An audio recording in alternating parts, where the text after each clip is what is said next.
বন্ধুরা, আমি আজকে বানাবো ফ্রাইড রাইস। তো ফ্রাইড রাইস বানানোর জন্য প্রথমে চাল আমি সেদ্ধ করে নেব। তো তার জন্য ওখানে দিয়ে দিয়েছি 1 কাপ চাল, তারপর তেজপাতা, দারচিনি, লবঙ্গ আর দিয়েছি সাদা এলাচ আর দিয়েছি ঘি। তো আমি চালটাকে সেদ্ধ করে নিলাম।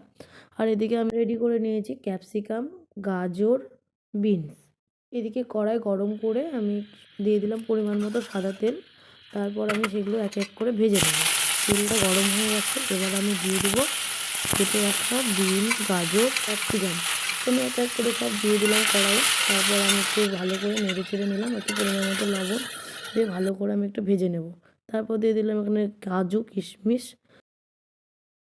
তো তারপরে দিয়ে দিলাম একটু সামান্য পরিমাণের ঘি।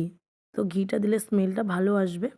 তো তারপর সেদ্ধ করা যে ফ্রাইড রাইসের চালটা, তো সেটা আমি দিয়ে দেবো।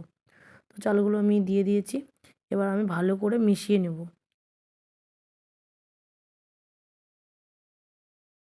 4-5 মিনিটের মতো আমি ভেজে নেব।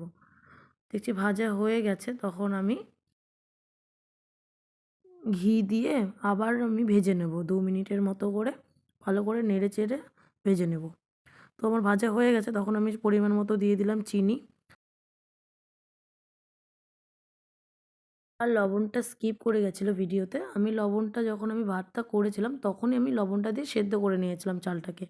আমি নামানোর আগে আবার একটু ঘি দিলাম, দিয়ে আমি 1 মিনিটের মতো নেড়ে চেড়ে নামিয়ে নিলাম। আর দেখা হচ্ছে পরের কোনো ভিডিওতে।